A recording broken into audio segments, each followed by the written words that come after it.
May tanong lang ako. Mm. Kasi marami nagtatanong, anong mas importante para sa'yo? Diploma or diskarte?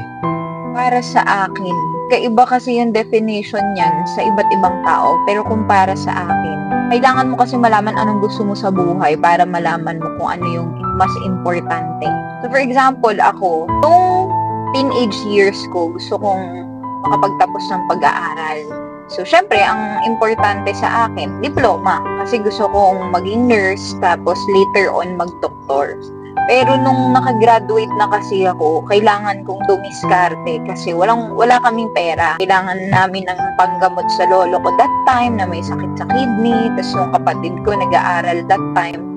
So, hindi ko kinailangan yung diploma ko para makapaghanap ng pagkakitaan kasi nakakita ako ng opportunity na kumita ng mas malaki. Hindi ko ginagamit yung diploma ko. Sabi ko nga, depende kung anong gusto mo. Kailangan malaman mo anong gusto mo right now para alam mo yung mas importante sa'yo. Pero, syempre, in a larger scale, ganda na kapag-aral ka. Pero hindi naman kasi lahat ng tao may privilege na makapag-aral, di ba? If able ka makapag-aral, kayang suportahan ng pamilya mo, mag-aral ka. Pero kung hindi na kaya, pero madiskarte ka naman, hindi naman diploma din yung basihan para maging successful ka. Kasi yung definition ng success, iba't iba yan sa ibang tao.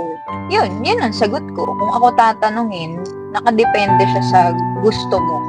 Ako lang, I have to graduate kasi gusto kong maging doktor dati. Pero nung kailangan ng pera, kailangan ko ng dumiskarte. Hindi naman kasi lahat ng tao pare-pareho ng sitwasyon sa buhay. Hindi natin pwedeng i-judge yung hindi mga nakapagtapos kasi marami namang hindi graduate pero mayaman, successful.